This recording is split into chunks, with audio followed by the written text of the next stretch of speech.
Rain fell as Ethan faced his blind son's darkness. Then a barefoot girl appeared with an impossible deal. Make him see and adopt me. She carried a secret linking their families beyond death. Before we start, like, subscribe and comment where you're from. What happened next changed everything. Rain hammered the windows of Ethan Wallace's 42nd floor office, each drop a reminder of the night his world shattered. 2 years ago, on a highway slick with October rain, a semi-truck had crossed into his lane. Sophia died singing their son's favorite lullaby. Caleb survived but woke to permanent darkness, his optic nerves damaged beyond repair. Now Ethan stood at those same windows, unseeing as his son, while contracts awaited signatures he no longer cared about. The intercom buzzed. James Park, his assistant, sounded uncertain. "Sir, there's a situation. A girl in the lobby. She says she can help Caleb." Ethan's hand froze on the Mont Blanc pen, Sophia's last gift. "What?" "She won't leave until she speaks with you." The elevator descent felt eternal. When the doors opened, Devon, the security guard, blocked a child from entering further. She was painfully thin, barefoot, clothes hanging off her frame like borrowed skin, but her eyes, brown and ancient, fixed on Ethan with unsettling certainty. "Mr. Wallace," her voice cut through the marble lobby's ambient sound, "my name is Lila. I can make your son see again." Ethan stepped closer, studying her. "How do you know who I am?" "I know your son is Caleb. I know he lost his sight when your car rolled on the Everett Highway, October 14th, 6:32 p.m. I know your wife Sophia died singing his lullaby." She paused. "Things the news never reported." The lobby tilted. Ethan gripped the wall. "Who told you?" "No one. My grandmother taught me to see what eyes can't reach. Before she died, she told me a rich man with a broken heart would need help, that his son lived in darkness despite having perfect eyes." Lila's small chin lifted. "I can bring his light back, but I want something in exchange. If I make your son see again, you adopt me. I want a home." Every rational thought screamed this was manipulation, a con, but desperation had worn Ethan's rationality to nothing. "All right, if you make my son see, you'll have a home." In the penthouse, Mrs. Chen, the Taiwanese woman who'd held their family together, watched this filthy child with open suspicion. "Mr. Wallace, this is unwise." "What if it's not?" His voice cracked. Caleb's room still held all the toys he could no longer see. The boy sat on his bed, blonde hair falling into sightless blue eyes, hands folded like an old man resigned to fate.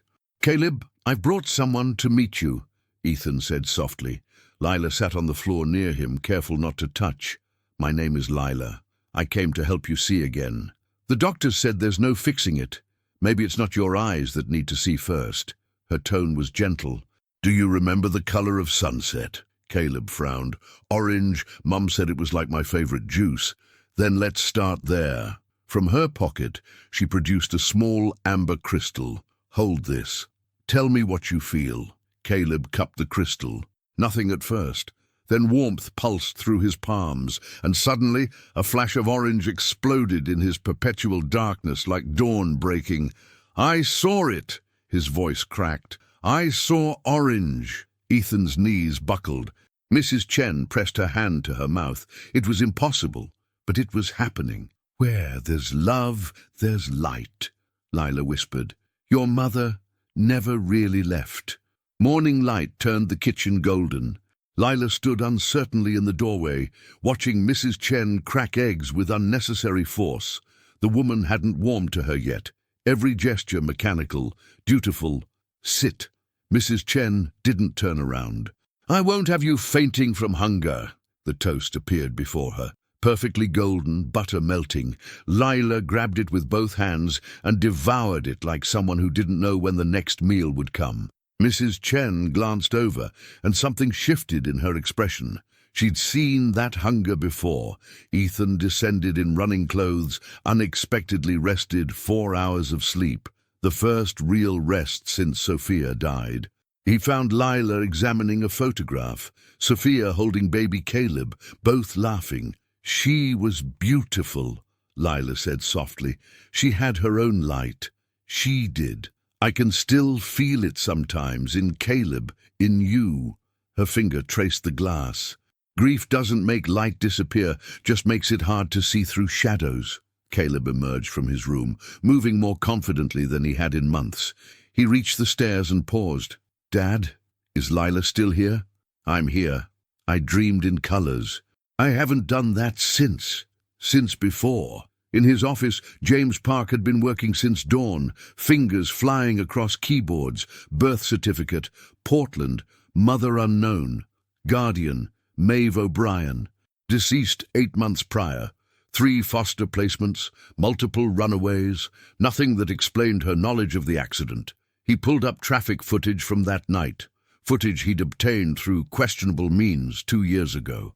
Watched it again, looking for something new, and there, in the background, barely visible, a woman in scrubs, dark hair, late 60s, standing apart from other first responders, her hand pressed to her chest. Facial recognition produced a match. Maeve O'Brien, registered nurse at Harborview Medical Center. She'd been there, at the accident scene, at the hospital, holding Sophia's hand when they called time of death. James leaned back, pulse racing. This wasn't a con. This was something else entirely. Upstairs, Lila and Caleb sat in his room. She'd brought the amber crystal, but today she produced something else. A dented harmonica. Your mom played music, violin, every night before bed. Lila blew into the harmonica. The sound was terrible, discordant. Caleb laughed, really laughed, the sound bubbling up from somewhere locked away for 2 years.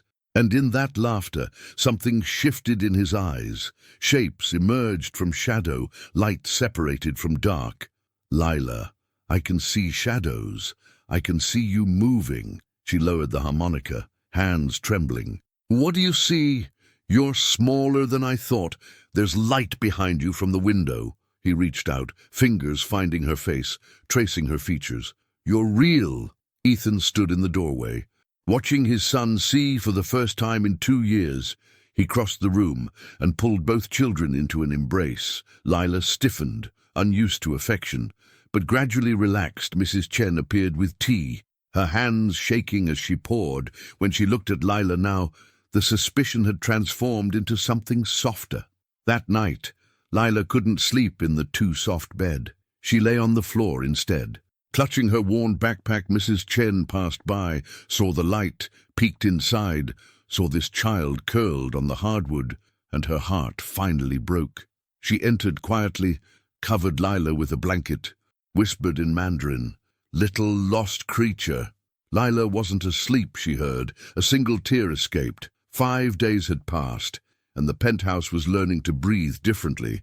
Mrs. Chen made blueberry pancakes, the first time she'd cooked something beyond basic meals since Sophia died. Caleb and Lila sat side by side, syrup becoming a negotiation. "That's mine. You had the last one yesterday." Ethan watched from behind his tablet, a smile reaching his eyes for the first time in 2 years. Lila stood on her chair to fix his crooked tie, a ritual already forming. "There, now you look like a CEO, not a garage band member."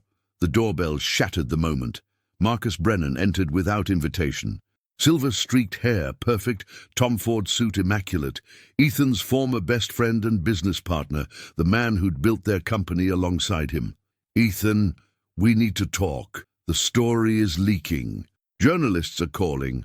There is no story. This is my family." "Family." Marcus's laugh was sharp. "You've known her less than a week. This could be a media circus or a business opportunity. Your choice. Get out." Marcus's eyes swept the room, cataloguing everything. The girl with unsettling eyes. The boy who supposedly couldn't see but was tracking voices. "You'll regret this," he said quietly, then left. In his office, James burst in with his tablet. "Sir, I found it." He showed hospital records. Maeve O'Brien requesting a double shift the night of the accident. Arriving before the ambulance. Nurse's notes in her handwriting. Patient requested someone care for her son. "I promised I would find a way." Sophia asked her specifically, James continued. "And look," a photograph of Maeve holding infant Lila, handwriting on the back.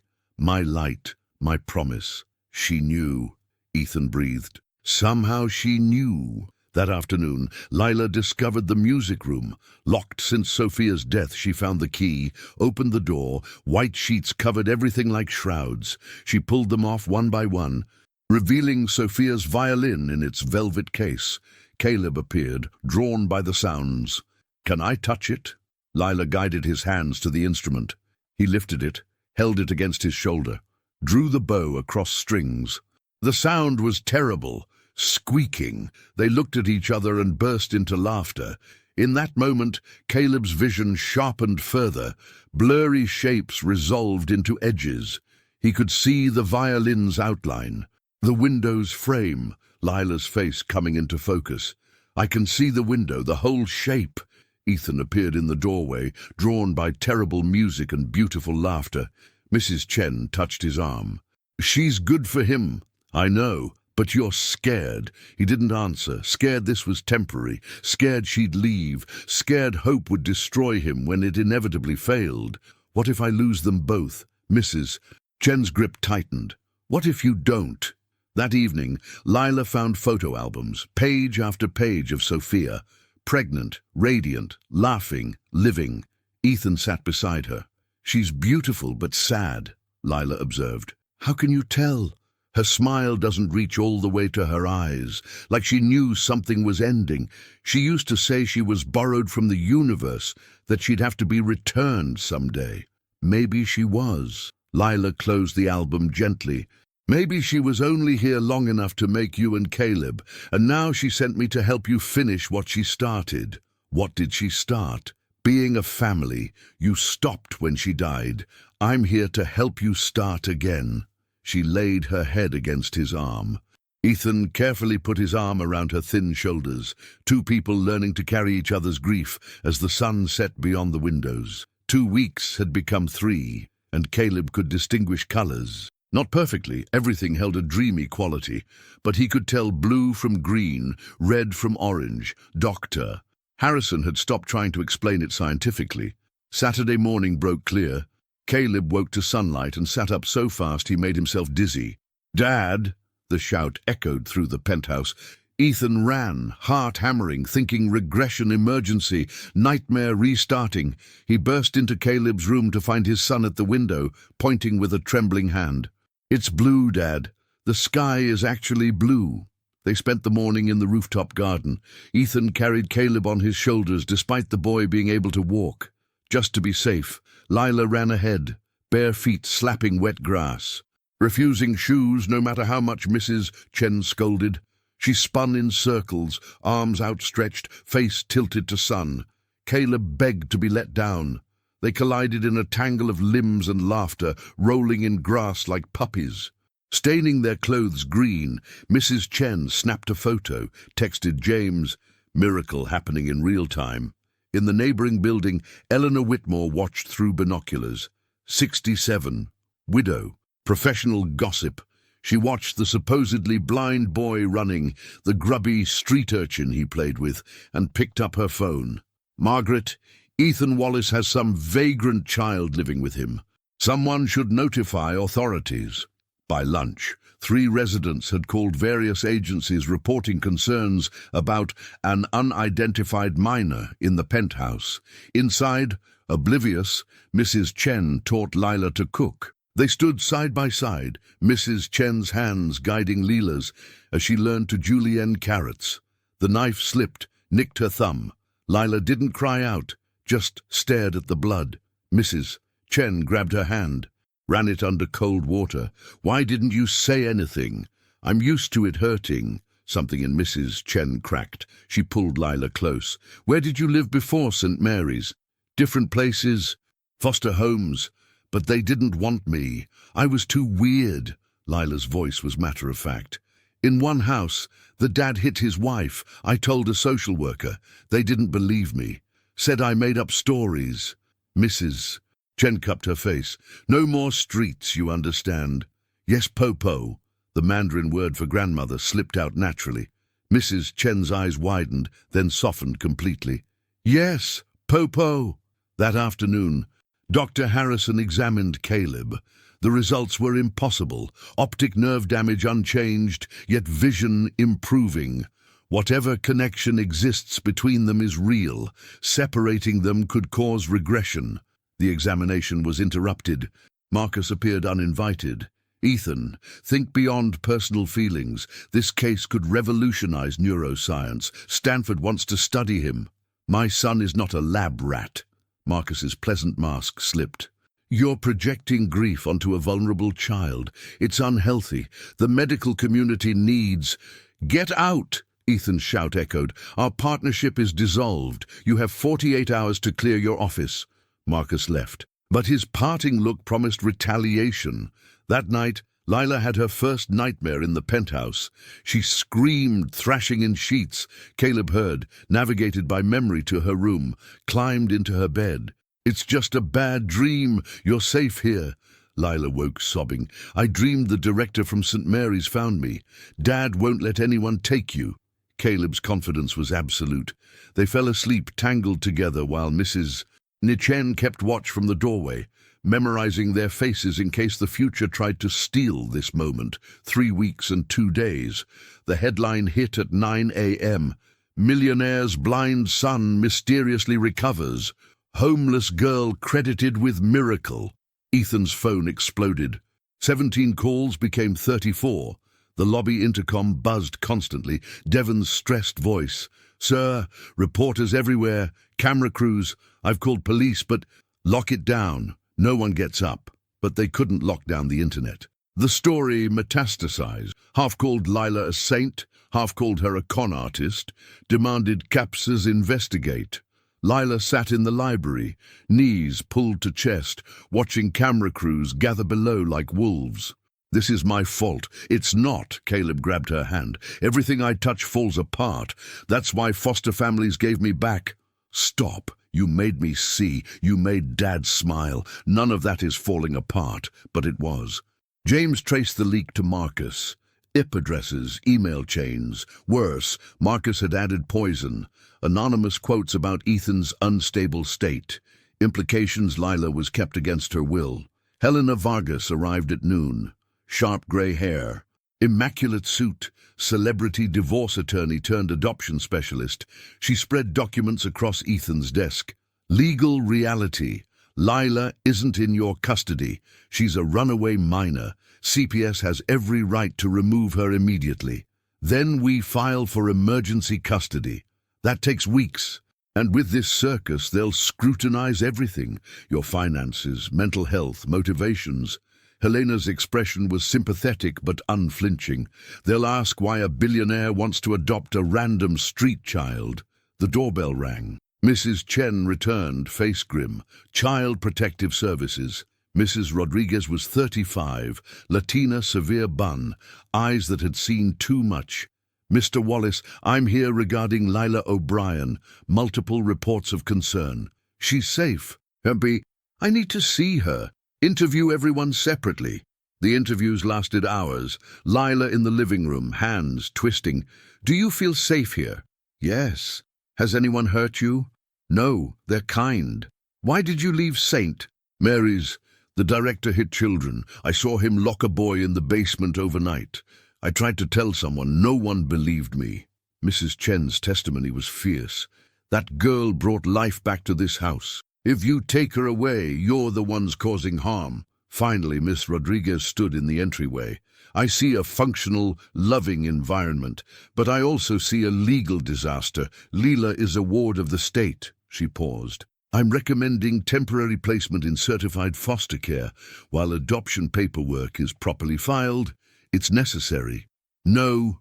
Caleb appeared at the stairs. You can't. Sweetheart, it's temporary. Adults always say temporary, then it's forever. His voice was shrill. It's getting dark again. My eyes, everything's getting dark. Ethan caught him as he swayed. Caleb's breathing was rapid, pupils blown, stress triggering regression. Doctor, Harrison had warned. Lila pressed the crystal into his palm. Breathe with me, find the light, it's still there. I can't see it. Yes, you can, it's not in the crystal, it's in you. I put it there, it's yours now. Slowly, Caleb's breathing steadied when he opened his eyes. He could see, not perfectly, but enough. Mrs. Rodriguez had watched everything, made notes. Mrs. Patterson will take her during evaluation, court date within 2 weeks. That night, Lila packed her small backpack. Mrs. Chen tried to add things, new clothes, books. But Lila shook her head. Foster homes never let me keep them. Caleb refused to leave her side. I won't let them take you. You don't have a choice. Nobody ever does. She left the crystal on Caleb's nightstand, left the harmonica, left pieces of herself like breadcrumbs. The social worker came at 8 a.m. Lila walked out with her head high, refusing to cry, refusing to look back. In the car, she finally glanced back. Caleb stood at the window, hand pressed against glass. Even from this distance, she could see his eyes starting to dim. Mrs. Patterson's house was in Ballard, a neighborhood of modest craftsman homes and carefully tended gardens. The house itself was beige inside and out. Beige walls, beige carpets, beige curtains, filtering beige sunlight. It smelled of industrial cleaner and something else, something Lila couldn't name. Resignation, maybe. Rules are on the refrigerator, Mrs. Patterson said. She was 55, grey-haired, efficient. Not cruel, but not warm either. This was a job, and she'd learned long ago not to get attached to inventory that was always temporary. Breakfast at 7, dinner at 6, no food in bedrooms, homework before television. Questions? Lila shook her head. Your room is upstairs, second door. You'll be sharing with Sarah. The room held 2 twin beds, a dresser, and nothing else. Sarah was 5, tiny for her age, with huge brown eyes that hadn't blinked since Lila entered. She sat on her bed clutching a stuffed rabbit with one ear missing. Hi, Lila tried. Sarah just stared. The other foster child was Miguel, 11, with a chip on his shoulder the size of a car. He found Lila in the hallway after dinner, reheated lasagna. Institutional tasting. Saw you on TV, the miracle girl, what a joke. Lila kept walking. He grabbed her arm, spun her around. You think you're special. You're just like us. Nobody wants you, that rich guy. He'll forget about you in a week. Let go. Make me. But Lila didn't make him. She'd learned in foster care that fighting back only made things worse. She went limp, waited for him to get bored and leave. He did, shoving her against the wall first, hard enough to leave a bruise. At the penthouse, Caleb's vision deteriorated rapidly. Colors faded to grayscale, shapes blurred. By the 3rd day, he was navigating by touch again. His hands trailing walls, counting steps, retreating into the darkness he'd lived in for 2 years.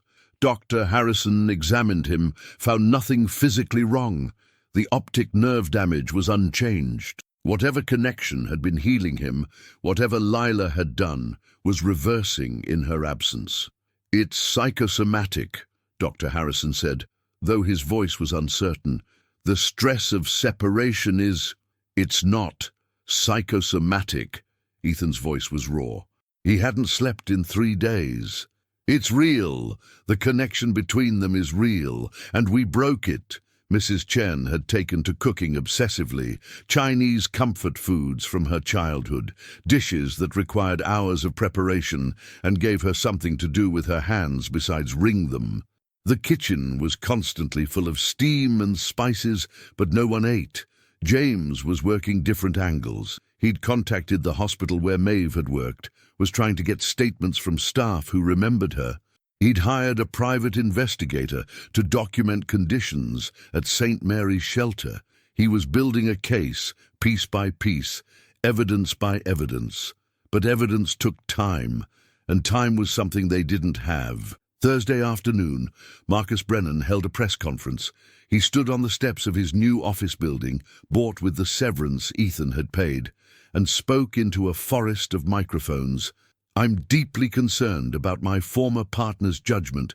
Ethan Wallace is a good man who's been through tremendous trauma, but his attachment to this child is unhealthy. He's projecting his grief onto a vulnerable minor, creating a narrative that serves his emotional needs rather than her best interests. A reporter shouted a question. Do you believe the boy's recovery was fake? I believe it was either a natural delayed healing that coincided with the girl's arrival, or it was psychologically induced by hope rather than any actual intervention. The medical community has found no scientific basis for the claimed cure. Dr. Harrison watched the conference from his office and threw his coffee mug at the television screen at Mrs. Patterson's house. Layla had stopped eating properly.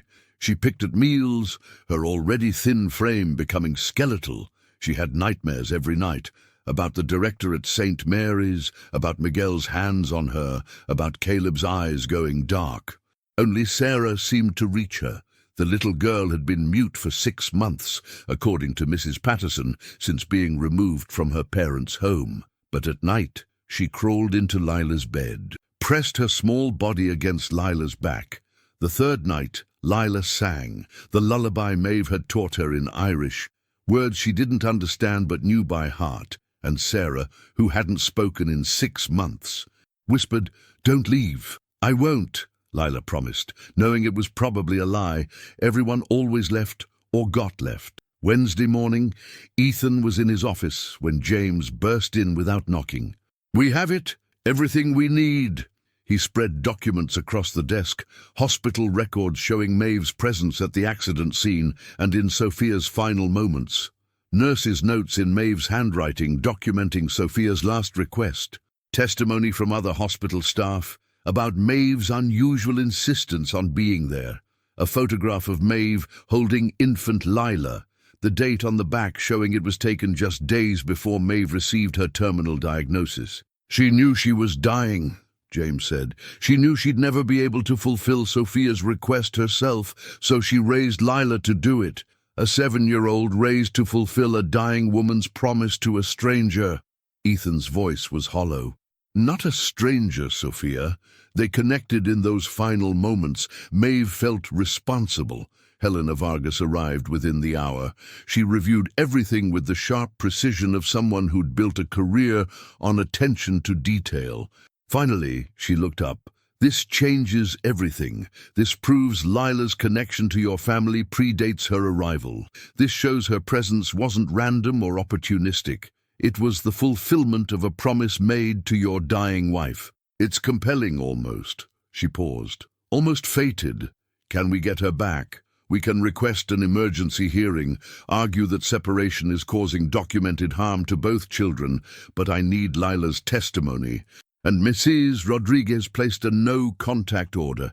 "I don't care," Ethan stood. "Where does Mrs. Patterson take the children?" "Sir, violating the order could destroy our case." "I don't care," the shout echoed off the office walls. Then quieter. "My son is going blind again. Every day without her, he loses more. If that order means I have to watch him suffer, then the order can go to hell." Wednesday afternoon, Ravenna Park. Mrs. Patterson brought the foster children here twice a week, sat on a bench with her phone while they played on equipment that had seen better decades. Ethan and Caleb arrived coincidentally, Caleb's hand gripping his father's tightly as he navigated steps by counting. Lila was pushing Sarah on the swings, the little girl silent but smiling. She looked up and saw them, her entire body going rigid, then melting with relief so profound it looked like pain. Caleb heard her gasp and turned toward the sound. "Lila, I'm here." They collided in the middle of the playground, arms wrapped tight around each other, both crying. Sarah came running, attached herself to Lila's leg. Mrs. Patterson started to intervene, then stopped, something in the desperation of it making her hesitate. "We have proof now," Ethan said, kneeling beside them. "Proof that you're meant to be with us. Proof that your grandmother knew my wife. That you were keeping a promise. Helena is filing for emergency custody." "How long?" Lila's voice was muffled against Caleb's shoulder. "A week, maybe less." He pulled back to look at her, shocked by how much weight she'd lost. "Can you hold on? Do I have a choice?" "No!" He cupped her face with his hands, the way he did with Caleb. "But I need you to know. We're not giving up. We're fighting for you, whatever it takes." Lila nodded, then pulled the amber crystal from her pocket. She'd kept it, the only thing she'd truly brought with her. She pressed it into Caleb's hands. "This is yours now, not mine. The light I gave you. It's inside you. It doesn't need me to work. It's part of you. Then why can't I see? Because you're afraid, but the light is still there. Feel it? Caleb held the crystal tight, closed his eyes, and searched inside himself for the thing Lila had put there. And slowly, gradually, like dawn breaking, the darkness began to recede, not completely, but enough. When he opened his eyes, he could see Lila's face again, blurry, imperfect, but there. "I see you," he whispered.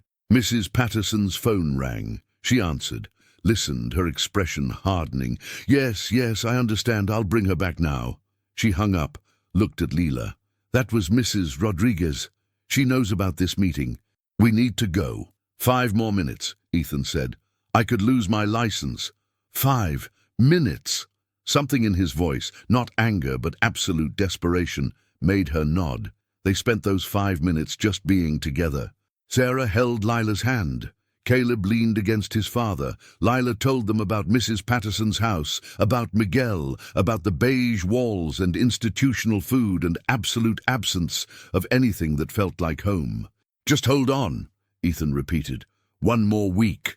As Mrs. Patterson led the children away, Lila looked back once.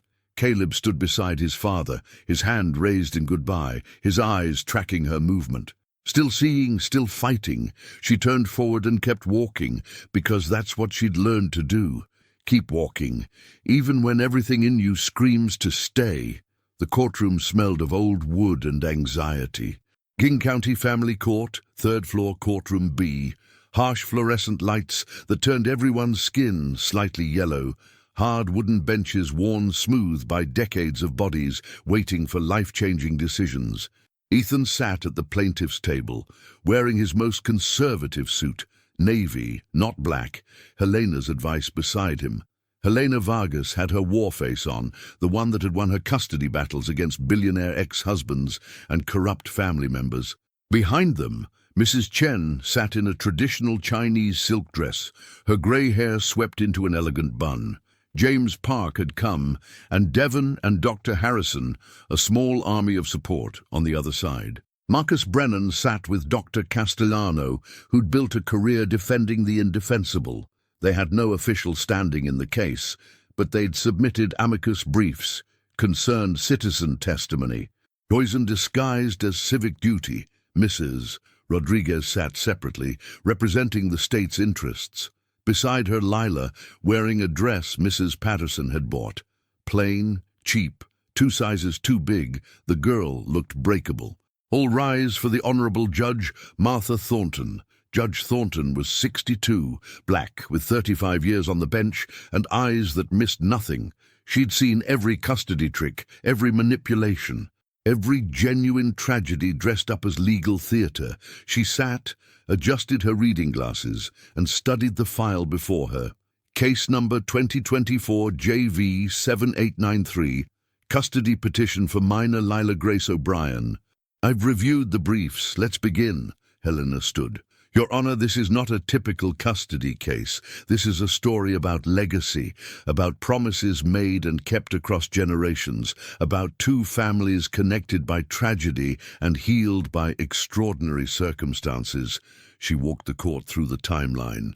The accident, Sophia's final request, Maeve's promise, Lila's arrival, Caleb's miraculous recovery. She presented hospital records, nurses' notes, witness testimony. She presented the photograph of infant Lila with Maeve's handwriting.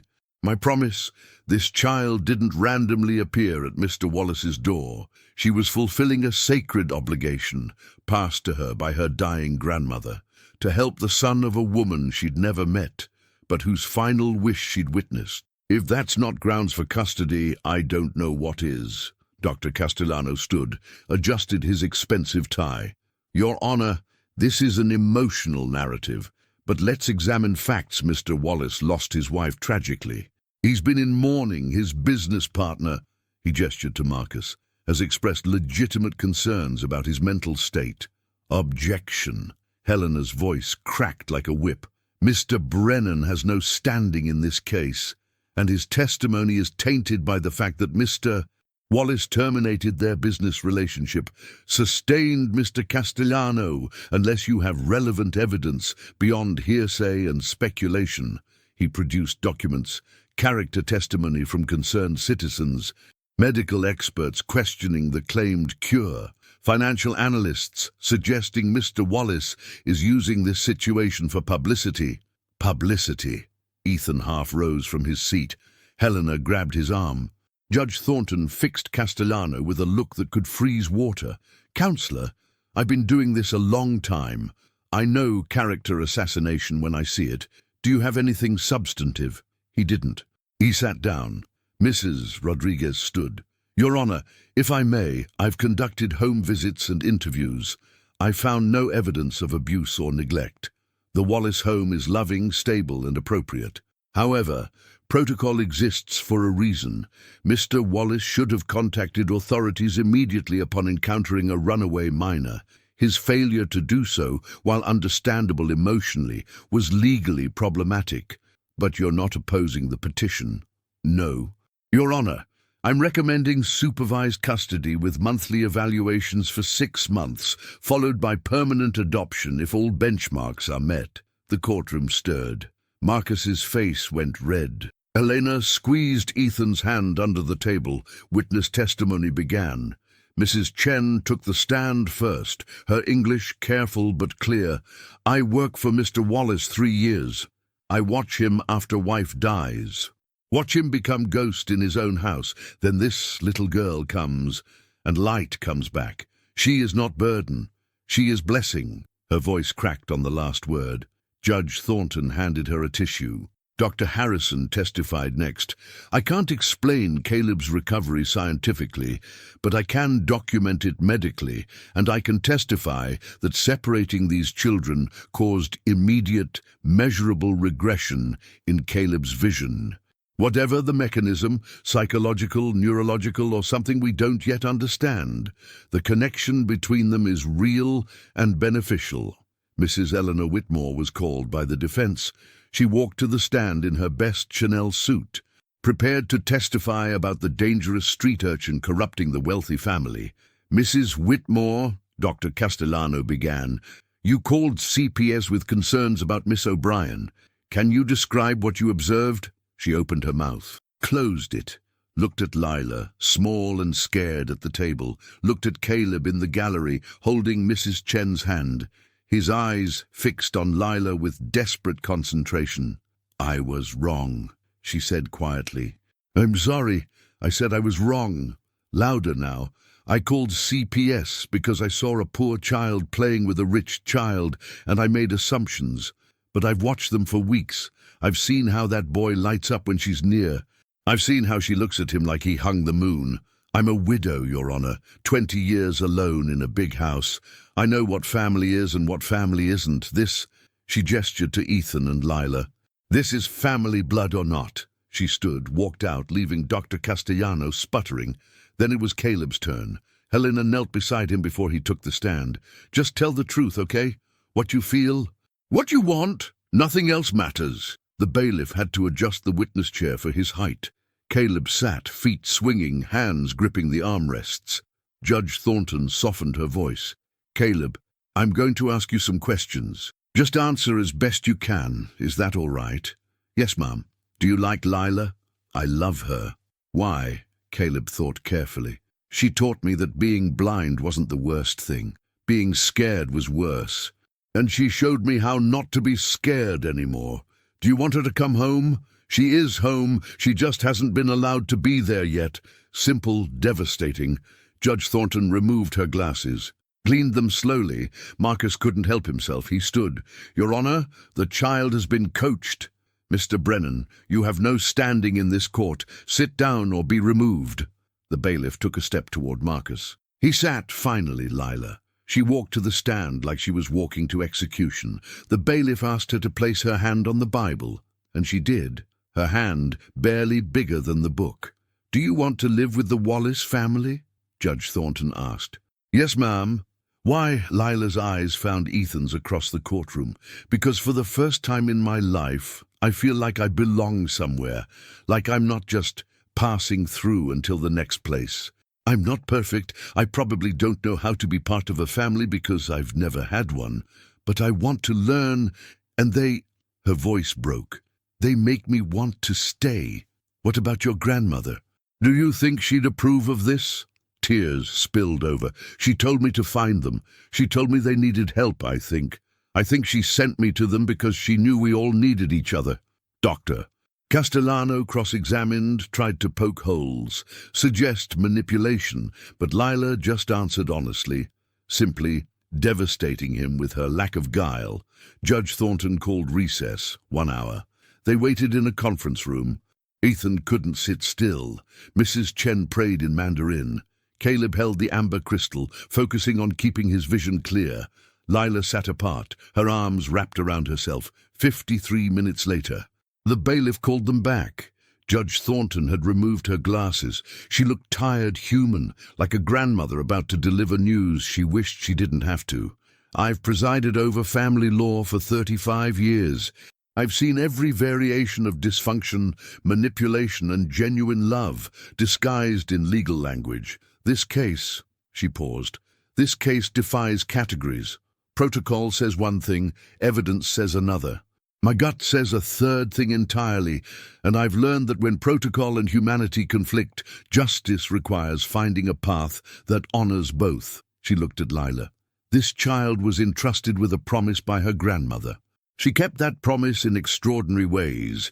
Removing her from the Wallace home caused documented harm to both children. Keeping her in state care serves no one's best interest. Judge Thornton picked up her gavel. I am granting provisional custody of Lila Grace O'Brien to Ethan James Wallace, with CPS supervision for 6 months. During that period, formal adoption proceedings will be conducted properly at the end of 6 months. If evaluations are positive, the adoption will be finalized. The gavel fell, the courtroom erupted. Helena embraced Ethan. Mrs. Chen cried openly. Caleb ran to Lila, and they collided in the middle of the courtroom. Holding each other like drowning people who'd found land, Marcus stood abruptly and left without looking back. Mrs. Rodriguez approached Ethan. Don't make me regret this. He shook her hand. I won't. Outside. Media crushed forward, but Ethan pushed through, carrying Lila on one hip, Caleb's hand in his. They got to the car, and the moment the doors closed, the professional facade crumbled. Ethan pulled both children close, his face buried in their hair, his shoulders shaking. We're going home, he whispered. All of us, we're going home. The first night back felt like Christmas and normal Tuesday simultaneously. Lila stood in the doorway of her room. Her room. Not a temporary space. Touching the wall like she needed to confirm it was solid, Mrs. Chen had redecorated during the week of hell. Soft blue walls, curtains with embroidered stars, a bookshelf already filling with volumes Lila would learn to love. Is this really mine? Lila's voice was small. Even if I mess up. Mrs. Chen knelt, took her hands. Especially if you mess up. That's what family means. You're allowed to be imperfect here. Dinner was celebration disguised as normalcy. Mrs. Chen had made dumplings, labor-intensive, time-consuming, exactly the kind of cooking that said I love you in her language. Steam rose from bamboo baskets, filling the kitchen with scent of pork and ginger and sesame. Dura Helena Vargas had stayed. Finally relaxed, wineglass in hand, James Park brought flowers, lilies, because Lila had mentioned once that she liked the name Doctor. Harrison arrived with a gift, an illustrated anatomy book. For the girl who understands things science hasn't caught up to yet. Halfway through the meal, the doorbell rang. Devon's voice through the intercom was uncertain. Sir, Marcus Brennan is asking to come up. The table went silent. Ethan's jaw tightened. Tell him, please. The word came through the speaker, raw. I just need 5 minutes. Ethan looked at Helena, who shrugged. It's your call.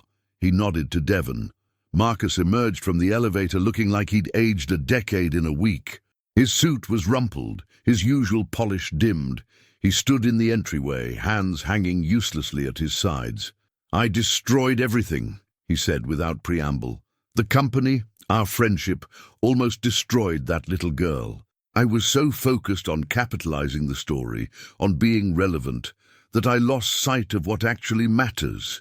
Ethan stood, putting himself between Marcus and the family. Why are you here? To make something right. Marcus pulled an envelope from his jacket. I've established a foundation, $2 million initial funding, called it Proyecto Luz.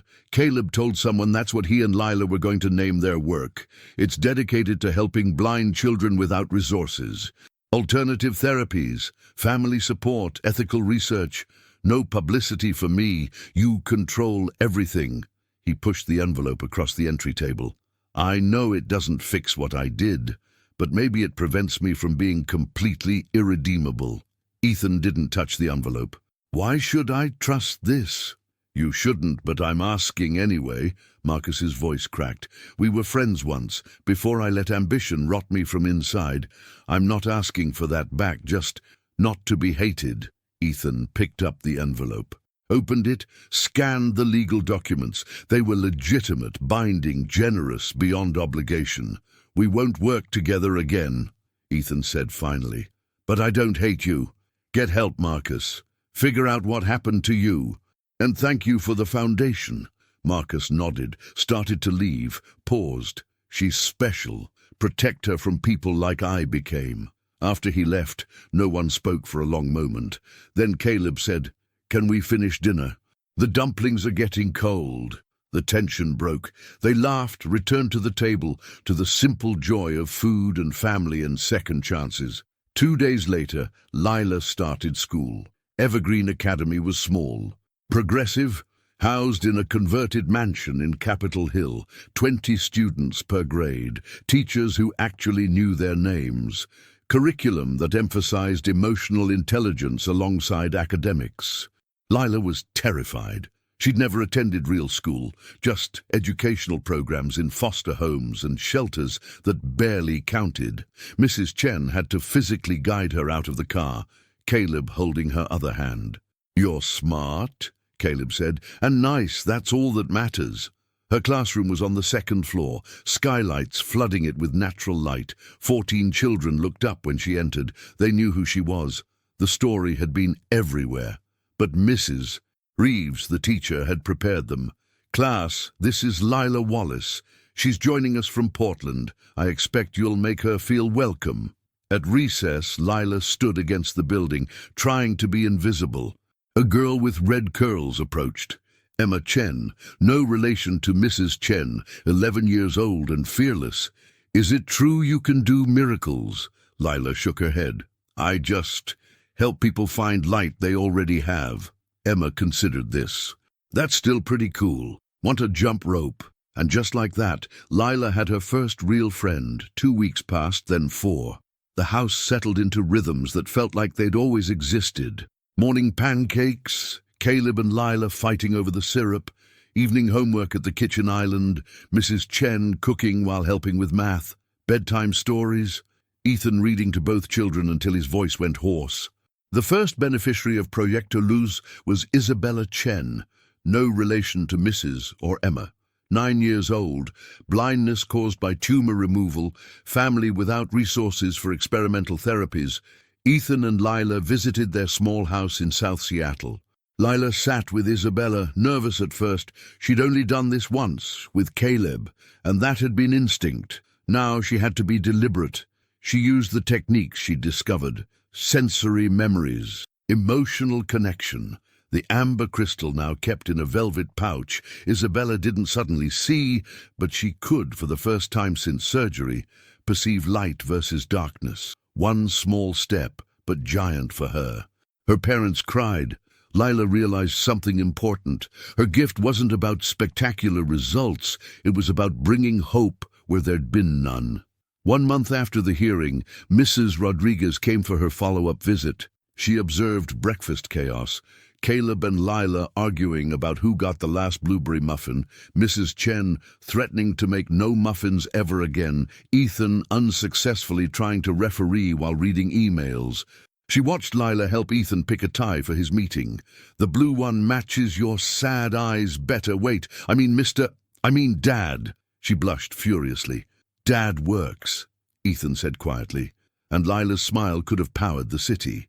Mrs. Rodriguez made notes, smiled. "My report will be positive. Keep doing exactly what you're doing." At the door, she turned back. "I've done this work 15 years, seen biological families, adoptive families, foster situations. Most try to look perfect for me. You didn't even try, and that's exactly why you're real." 6 weeks in, Mrs. Chen was officially promoted. Ethan called her to his office, suddenly nervous. "Mrs. Chen, you're not the nanny anymore. I don't know what to call you. Honorary grandmother, house manager, family." She smiled. "In my culture, we call that role guardian of home and heart." "I accept." From that day, she was Po-Po to both children. Mandarin for maternal grandmother. She wore the title like armor. Friday movie nights became tradition, all 4 of them on the enormous sectional, something animated on the screen. Popcorn everywhere, Caleb falling asleep on Lila's lap while she absently played with his hair. Ethan watched them and felt Sophia's presence, not haunting, but blessing. This was what she'd wanted. Life continuing, love multiplying instead of dividing. On Saturday, Lila asked to visit Maeve's grave. The cemetery was north, rain-soaked and green, stones dating back a century. Maeve's marker was simple. Maeve O'Brien, 1945-2023, beloved grandmother. Lila knelt in the wet grass, placed wildflowers she'd picked from the penthouse garden. "I kept your promise, Vovo. I found them, and they found me back. Thank you for teaching me to see." Ethan stood back, giving her privacy, but he saw her turn with tears streaming and a smile that outshone the breaking clouds. "She knows," Lila said simply that night. Gathered in the living room, Caleb asked the question he'd been holding. "Lila, will you always be my sister, even when we're grown up?" "Always," she promised. "Even when I'm old and you're older and we're arguing about who has to visit who for holidays." "I'll always visit you," he said seriously. "Me too." Mrs. Chen took a photo on her phone. The 4 of them on the couch, Caleb's head on Lila's shoulder, Ethan's arm around both children, her own hand visible in the corner, part of the frame and the family.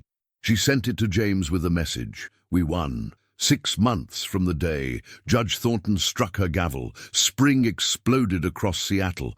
Cherry blossoms turned the city pink and fragrant. Pike Place Market overflowed with tulips and daffodils. And the Space Needle pointed at a sky so blue it hurt to look at directly. The penthouse reflected the transformation. No longer a minimalist showroom, it had acquired the beautiful chaos of an actual home. Caleb's artwork covered the refrigerator. Magnets holding crayon drawings of the family. Always 4 people now. Lila's school backpack lived permanently draped over the back of a dining chair, shoes of all sizes scattered near the entrance. Mrs. Chen had given up her war on perfect organization, embracing instead the mess that meant life, morning unfolded with practiced chaos. Lila, now 9. They'd thrown her an enormous birthday party 2 months prior. Her first real celebration ever, sat at the breakfast bar in her evergreen uniform, shoveling cereal while reviewing vocabulary words. Caleb, 7 and fully sighted, made fun of her hair. "You look like you stuck your finger in a socket." "At least I have enough hair to mess up," she flicked milk at him. "Children!" Mrs. Chen's voice carried mock severity. She'd stopped fighting their squabbles, recognized them as the music of siblings who felt secure enough to irritate each other. Ethan descended in a suit, but his tie was already crooked. This had become routine. Lila would fix it, a small ritual that made them both smile. She stood on her chair, her fingers deft and confident now. "There, now you look like a proper CEO instead of a garage band member." "I was in a garage band." "What?" both children shouted simultaneously. "Story for another day." He kissed the top of Lila's head, ruffled Caleb's hair. "I have the documentary interview this afternoon, Lila. You're coming with me." She nodded, stomach fluttering with nerves. 6 months had passed, but media attention still made her uncomfortable. Too many cameras, too many questions, too many people wanting to understand something she couldn't fully explain herself. The studio was downtown. All exposed brick and industrial lighting. Dr. Michelle Santos, the interviewer, was known for thoughtful journalism that centered human stories over sensationalism. She'd built her career on finding truth beneath headlines. She put Lila at ease immediately. This isn't an interrogation, it's a conversation. I want people to understand the heart behind Proyecto Luz, not just the miracle story. The interview lasted 90 minutes.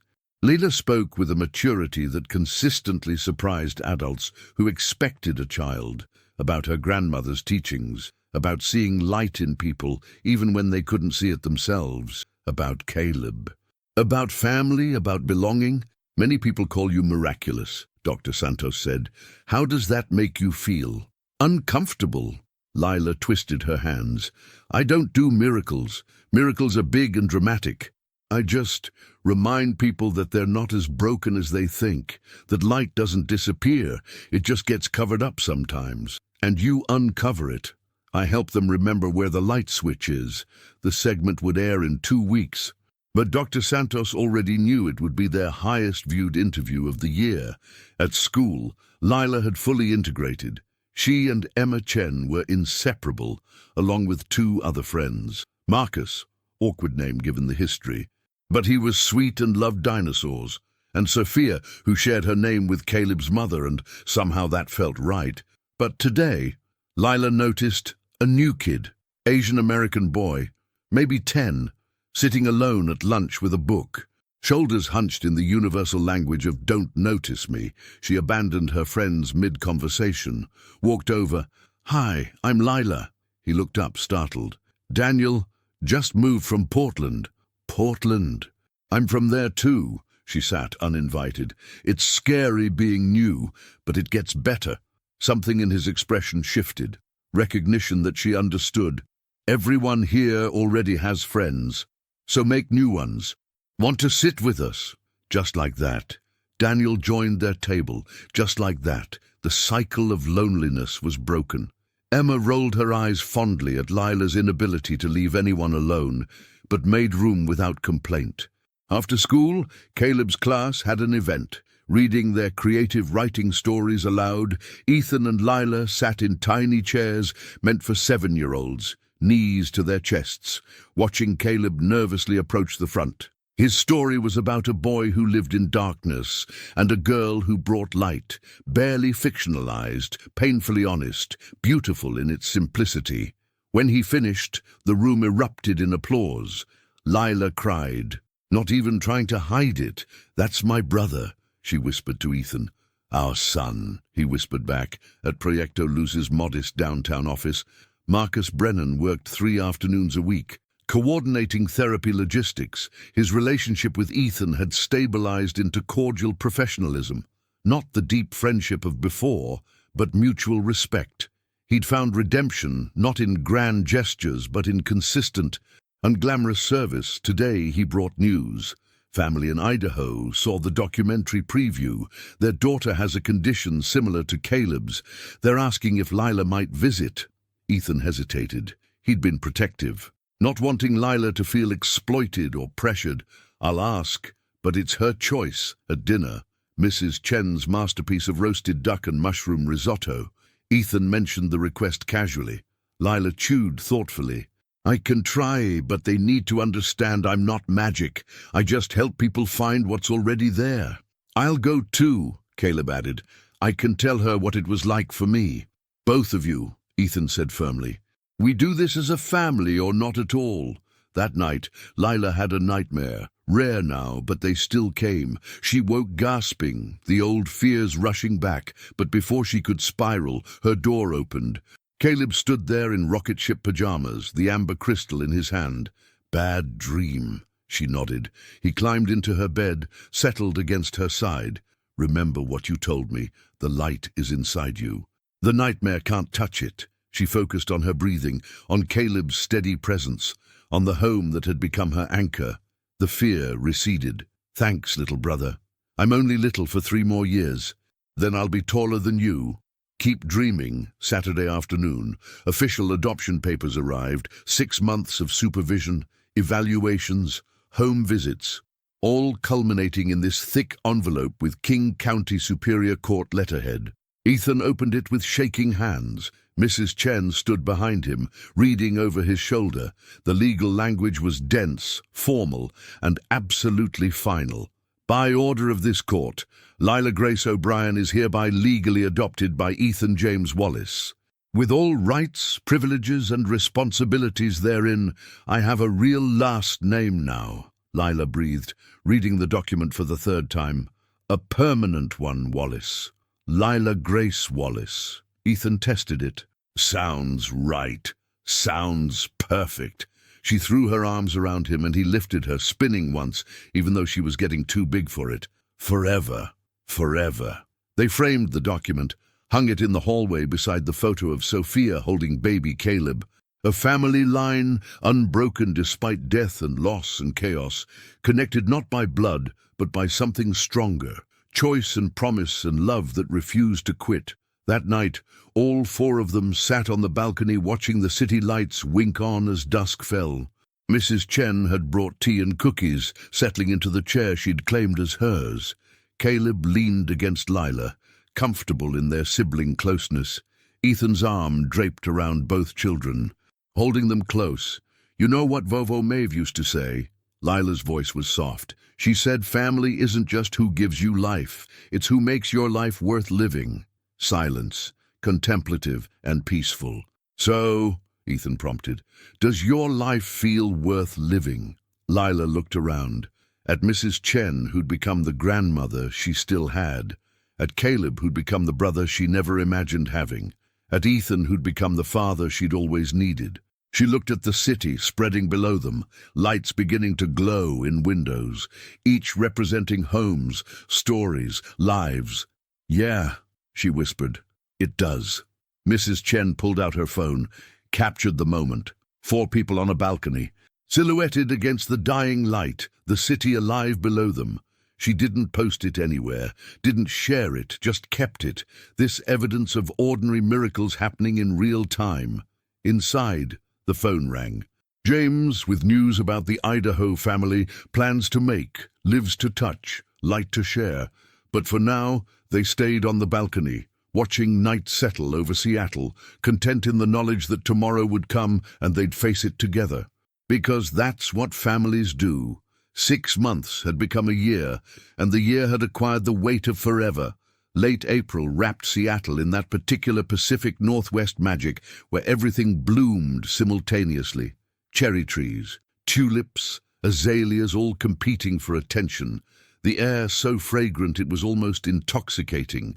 The penthouse had completed its transformation from showcase to sanctuary. Caleb's latest art project, a sprawling mixed-media piece about family, dominated one living room wall. Lila's violin, still terrible after months of lessons, but she was determinedly persistent, rested on the piano where Sophia's had once lived. Mrs. Chen's collection of Chinese cooking utensils had colonized the kitchen. The space breathed with evidence of lives being fully lived. Morning light slanted through the floor-to-ceiling windows, illuminating breakfast chaos. Lila, nearly 10 now, her hair finally growing long enough to braid properly, sat hunched over math homework while eating toast. Caleb, 7 3/4, the fraction was important to him, was building something elaborate from Legos while simultaneously drinking orange juice, a feat of coordination that regularly impressed everyone. Mrs. Chen, po to them all now, moved through the kitchen with the confidence of someone who'd claimed this territory completely. She'd been with them 4 years total, had weathered Sophia's death and Caleb's blindness and Lila's arrival. She was the foundation they all built upon. Lila, eat properly. Homework can wait 5 minutes. But we have a quiz on fractions, and I hate fractions. All students hate fractions. Eat anyway. Ethan descended. Already dressed for the office, his tie predictably crooked, Lila stood automatically, fixed it without being asked. The ritual had become muscle memory, a small daily affirmation of their connection.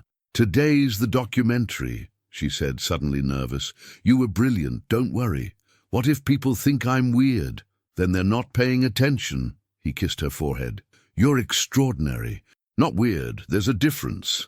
Dr. Santos's documentary, The Light Bearers, premiered that evening on PBS. It wasn't just about Lila and Caleb. It profiled Proyecto Luz, the 47 children they'd helped in the past year.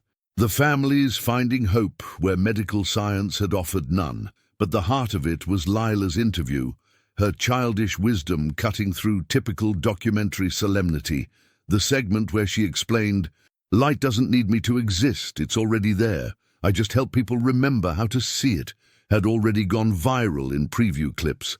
At school, Lila's life had achieved a normalcy she'd never imagined possible. She, Emma, Marcus, the student, Sophia, and now Daniel formed an inseparable unit. They had inside jokes, shared homework conspiracies, and the kind of friendship that felt like it would last forever. During lunch, she noticed another new student, girl with thick glasses and a hearing aid, standing alone by the fence. Lila excused herself, walked over. "Hi, I'm Leela."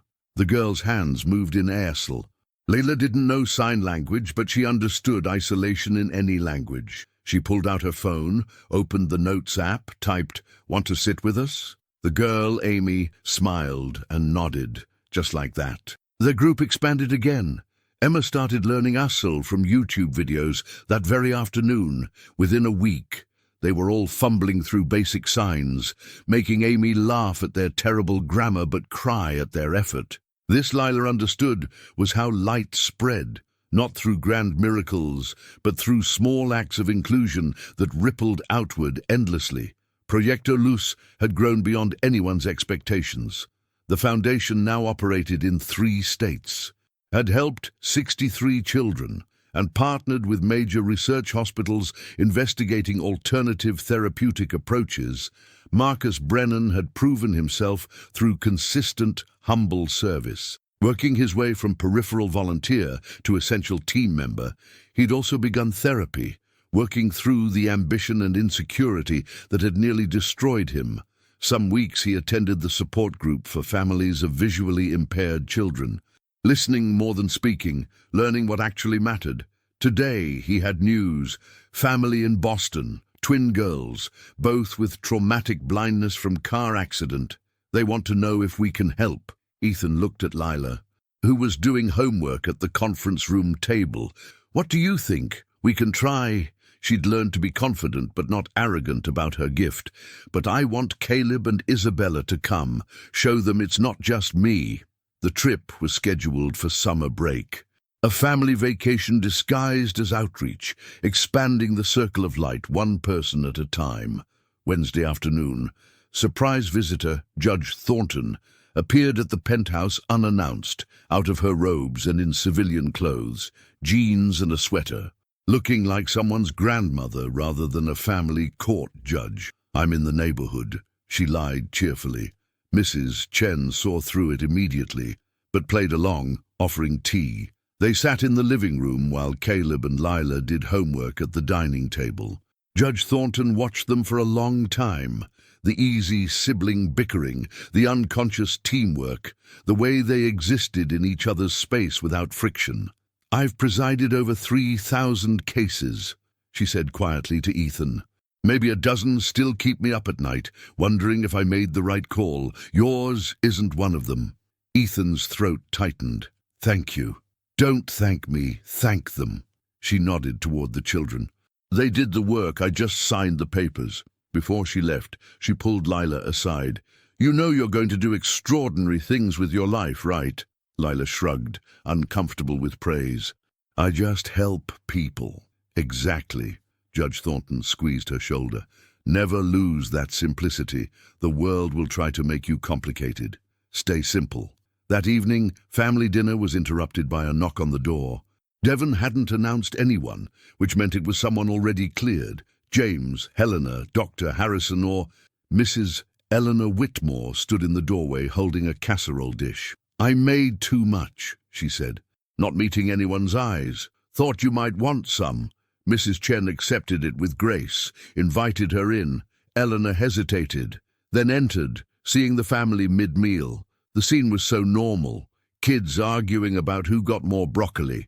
Ethan trying to referee while checking emails, Mrs. Chen serving seconds, that it stopped her cold. "This is what I almost destroyed," she said quietly. "By making that phone call to CPS, I'm sorry." "You were worried," Ethan said, surprising himself with his lack of anger. "You thought you were protecting someone." "I was judging. There's a difference." Eleanor looked at Lila. "You turned out pretty well despite my interference." "Because of the interference," Lila corrected. "The court case made everything legal, made it permanent, so thank you, actually." Eleanor left quickly, before emotion could overwhelm her. But she'd be back, monthly visits with her own casserole dishes, slowly earning her way into the expanded family through sheer persistence and genuine remorse. Friday night, documentary premiere party. Helena Vargas came with her husband. James brought a date, surprising everyone. He'd been reliably single forever. Dr. Harrison arrived with his wife and their own 2 children. Devon came up from his shift. Even Mrs. Rodriguez from CPS stopped by, officially present as follow-up, but really just wanting to see the family thriving. They crowded into the living room, watching themselves on the enormous TV. Lila hid her face during her interview segments, mortified by hearing her own voice. Caleb narrated his own scenes. "That's when I could only see shapes. Look how small I was." When it ended, spontaneous applause. Lila blushed furiously. Caleb bowed. Mrs. Chen served dessert, elaborate Chinese pastries that had taken days to prepare. "Speech," someone called. Ethan stood reluctantly. "A year ago, I was barely surviving. My son lived in darkness. This house was a mausoleum." His voice caught. "Then a little girl walked out of the rain with a crystal in her pocket and reminded us that light never really disappears. It just needs someone brave enough to flip the switch." He pulled Lila and Caleb close. "Thank you for saving us. Both of us, all of us." Later, after guests had left and children were theoretically in bed but actually reading with flashlights, Ethan found himself in the music room. He rarely came here. Still too many ghosts, but tonight he sat at Sophia's piano, lifted the cover over the keys. He couldn't play. Sophia had been the musician. But he pressed one key, let the note ring out, imagining her hands on these same keys. She'd be happy. He turned. Lila stood in the doorway in her pajamas, the ones with stars that Mrs. Chen had bought. "How do you know?" "Because I asked her." Lila came further into the room. "Not directly, but sometimes when I'm really quiet, I can feel things, and I feel her. She's proud of you, of Caleb, of us." "Do you really believe that?" "I have to." Lila sat beside him on the piano bench. "Otherwise, Vovo's promise doesn't mean anything. Otherwise, it's all just coincidence. But I don't think it is. I think people who love us don't really leave. They just change how they're with us." Ethan put his arm around her. "When did you get so wise?" "I had good teachers, a grandmother who saw light in people, a boy who trusted me when he couldn't see, a father who took a chance on a stranger." She leaned against him. "And a mother I never met who sent me to the exact right place." They sat there, the city alive beyond the windows, the past and present woven together so tightly they couldn't be separated. Upstairs, Mrs. Chen checked on Caleb, found him actually asleep. The amber crystal on his nightstand catching moonlight, she covered him gently, whispered a prayer in Mandarin to gods both old and new, then checked Lila's room. Empty, but she knew where to find her. In the music room with Ethan, the two of them healing each other in the quiet spaces between words. Mrs. Chen went to her own room, the one she'd claimed on the 3rd floor with its view of the city and its peace after long days. She opened her journal, wrote the date, then one line, "Today we were a family. Tomorrow we will be again." This is the miracle. The documentary had its impact. Applications to Proyecto Luz tripled. Donations poured in, universities contacted them about research partnerships, but the real measure was simpler. 63 children who could see a little better, literal or metaphorical, because someone had reminded them where their light switch was. Leela's inbox at school filled with messages from kids who'd watched the documentary. Some asked for miracles, others just shared their own stories of darkness and light. She answered each one personally. even when it took hours, because that's what Maeve would have done. Sunday afternoon, spontaneous trip to the park, the four of them.